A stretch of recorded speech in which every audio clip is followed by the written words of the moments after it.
Last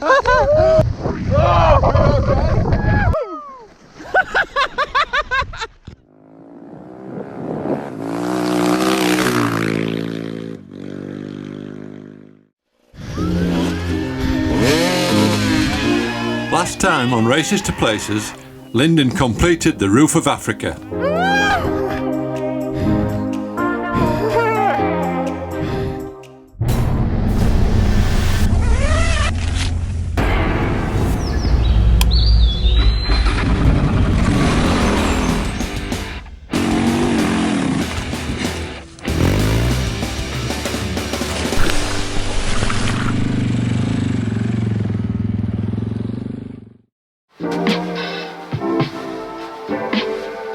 So Goliath is all built, and Lyndon is jetting out to Switzerland for Christmas with family, where he has something very important to tell Camilla, his girlfriend.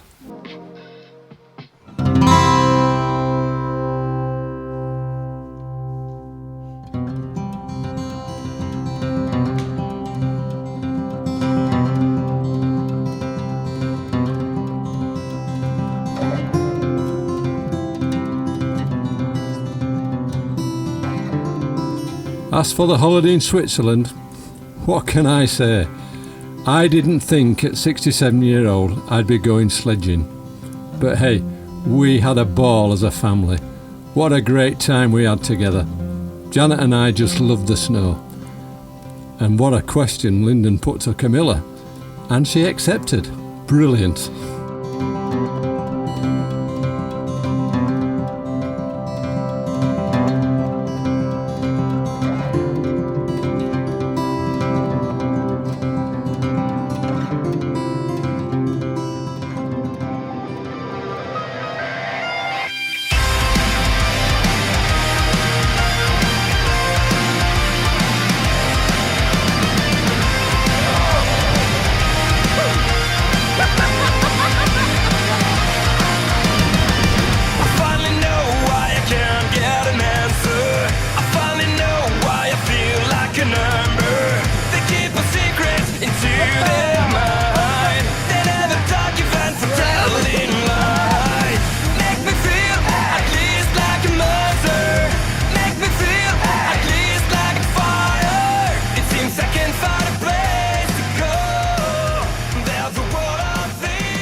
Yes. How's the invalid? Okay. Invalid is keep crawling. Keep going. Yeah, keep moving. So are you guys? So, after Lyndon got down on one knee, where Camilla said yes, it's time to get back to Africa. Namibia, to be precise. Back in Namibia, and it's actually just after Christmas and New Year 2018, so we're now in 2019, and I'm just waiting for some parts to come back for Basel Bike. I'm staying at my friend's house, Heiko. This is Heiko, right? And he's kindly taken me to his family game farm for a couple of days, and we're going to go and see some animals and shoot some guns at some targets and hang out and see the wildlife here. So if we look at this steel plate here, you can see it's probably like 7mm thick.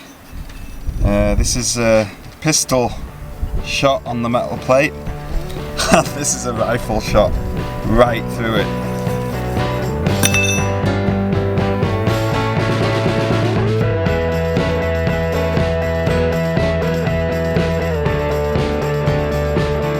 Now this could be interesting. Let's hope Lyndon doesn't get too trigger happy. So I just did my first shot on the target just to see how good I was at shooting. Let's see. As long as it's inside that diamond, I'm pretty happy. There it is. Not bad from 100 meters.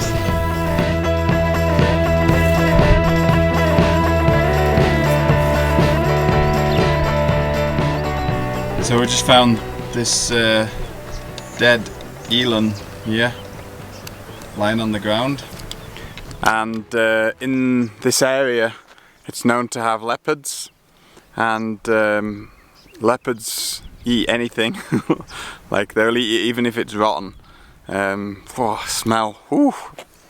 So we're gonna put a camera up and see if we can catch some footage of a leopard or something eating it tonight. So a little camera. And there's our game.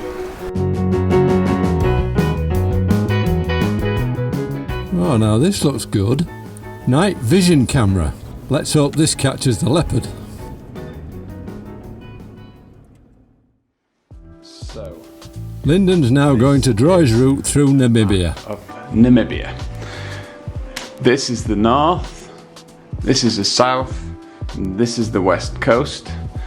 And it's just the easiest way to fit it on to here. And I'm going to take this. This is my pen with GoPro, and I'm going to show you the route. We started down here where we crossed the border, and we rode up towards Fish River Canyon. Some nice off-road tracks into Fish River Canyon, actually a couple of times into Fish River Canyon, and then found ourselves up and all the way across to Aus. From Aus we went across to Ludovitz. Was too much wind there, so we came back. We headed up this small tracks all the way, hugging the west as much as possible, to Sesrim.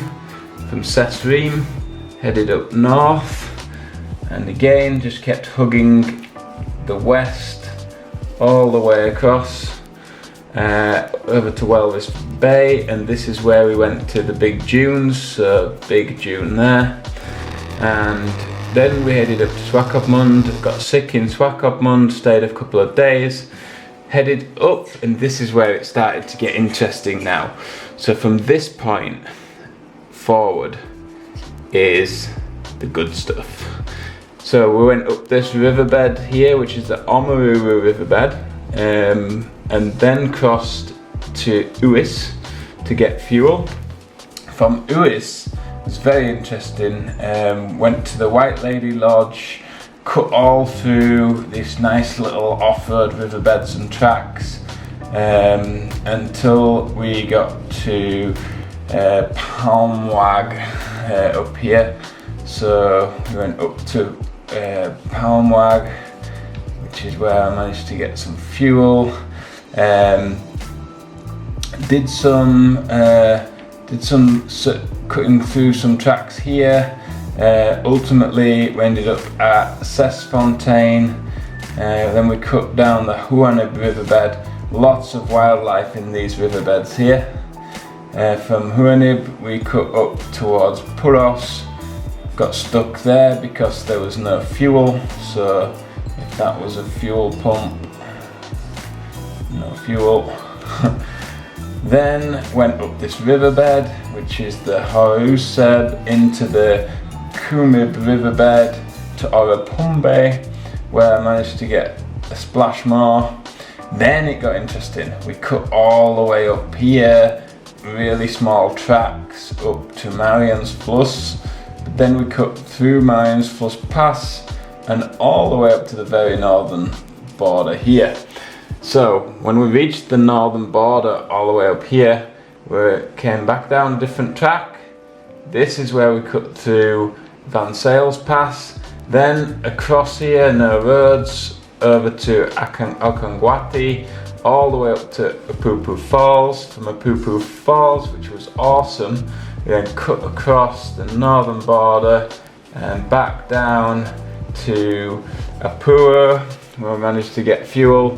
Then it was a case of Roof of Africa time, so I headed all the way back, all the way down to Windhoek, down here. Then I left my bike in Windhoek and we flew to South Africa for Roof of Africa. My last day in Namibia. I've just got back from Europe where I went back for my 40th birthday in December 2018, and also spent some time with my new fiance. Yeah, I got engaged over Christmas and New Year. Camilla, in Switzerland skiing, and now back in Namibia for the ride back to the UK. Just about to cross the border into Angola now today, and then meet a couple of guys from Namibia that I met while I was there, that would like to go on a very remote ride in the coastline.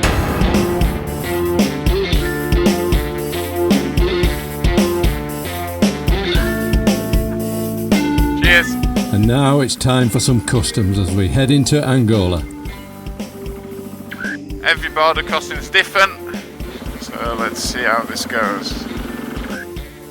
Good, how are you, man? Yeah. Customs here also.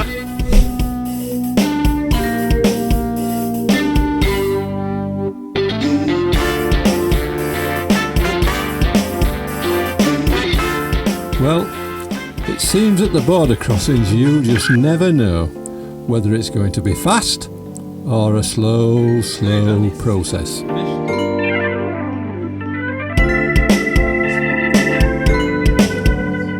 So I just want to share with you that border crossing experience there. Was a rough one for sure. Angola border crossing from Namibia. Took me 4 hours in total. When I arrived, you have to apply for a visa before you actually arrive, and I'd already done that and got the papers, but when I arrived they had no internet to connect up to double check that the visa that I had was right and everything. So I had to wait about 40 minutes. Eventually we used my personal hotspot off my phone, managed to get that approved. Then we moved on to customs and have to do a temporary import on the bike, because in Angola they don't accept carnet de passages, so I couldn't use my carnet, so we had to fill in the paperwork. Then you need to go pay for the road permit, and you can't do that at that place, you have to do that at the bank. So you get a receipt, then you've got to go out, go to the bank, pay for the road permit before you can go and ride on the road, then come back, prove to customs that you've got the road permit and all the paperwork you need, and then you can have an inspection, customs inspection, and pass and out on the road. And here we are in Angola.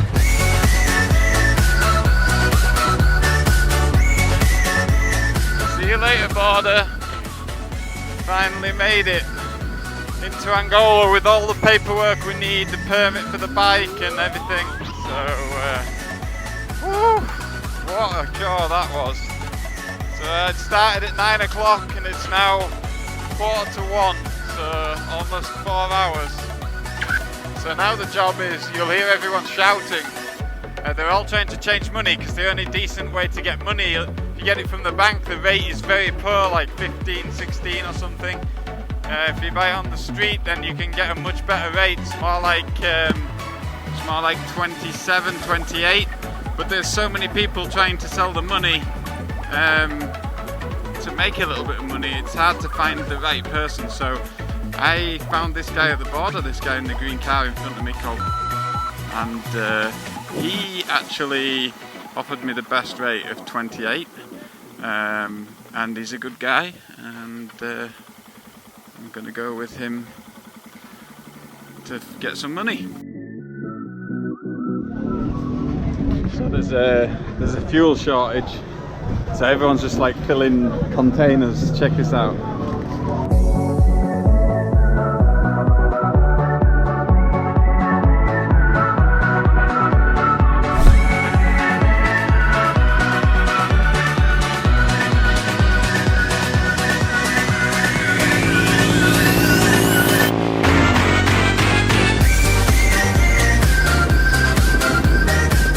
Getting windy and the rain's coming.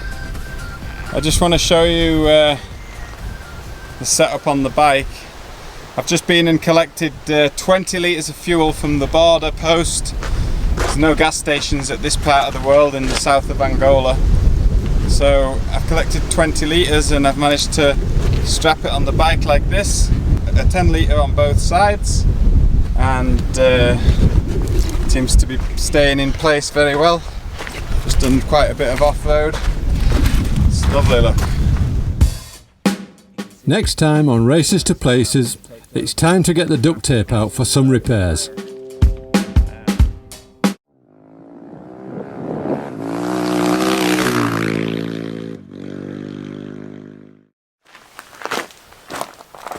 Hi everyone, I just want to say a massive thank you to you all for watching my media and for all the great comments that I receive every single day. Please keep them coming. I'm just going to share with you my Patreon page. Patreon is a membership-based platform that gives creators like me the opportunity to continue to create the media that you love to watch. For just a few dollars a month, I can give you priority viewing, I can give you special features, informative posts about the things that you want to know. It creates a platform for interaction between you, the viewer, and me, the creator. Now, a few dollars a month might not seem like a lot to you, but for me, collectively, it makes a huge difference. So please check out the link at the bottom of the page, and I appreciate any contribution you can make to make my job sustainable. In return for that, I promise to keep creating great media that you love, dreaming up new projects, filming it and sharing it with you all. Thanks.